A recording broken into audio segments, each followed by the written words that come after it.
Thus, I have directed the Philippine Navy to further strengthen its capabilities. Iba yung pagpapalakas ng kapabilidad. Ito ang bilin ni Pangulong Ferdinand Marcos Jr. sa Philippine Navy kasabay ng ika-128 anibersaryo ng hukbong dagat ng bansa. Ayon sa Pangulo, kinakailangan ito upang lalong maprotektahan ang interes ng bansa sa West Philippine Sea. Gate pa niya, mahalagang mapanatili ang isang matatag at matibay na depensang pandagat sa gitna ng tumitinding tensyon sa rehiyon.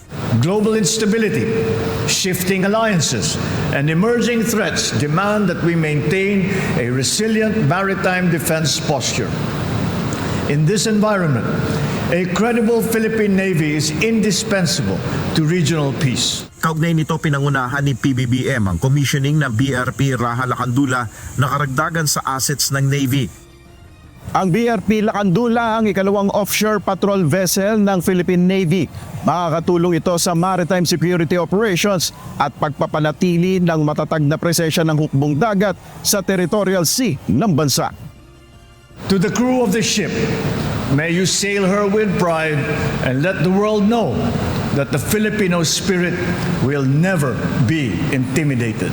Inaasahan ng Philippine Navy ang dagdag pa na kagamitan na inaasahan darating sa madaling panahon, kabilang na ang BrahMos shore-based anti-ship missile. Remarkably, we have also seen the delivery of the much-awaited BrahMos shore-based anti-ship missile. A milestone for not just our Navy, but for the whole armed forces. Muli ring tiniyak ng Pangulo ang kanyang walang patid na suporta sa hukbong dagat ng Pilipinas. Gayon din ang pangakong maibigay ang mga pangangailangan sa kanilang misyon habang kinakaharap ang mga umuunlad na hamon sa rehiyon at pinangangalagaan ang mga interes ng bansa. Nel Maribuho, UNTV News and Rescue, Diyos ang aming sandigan, serbisyo publiko ang aming pinahalagahan.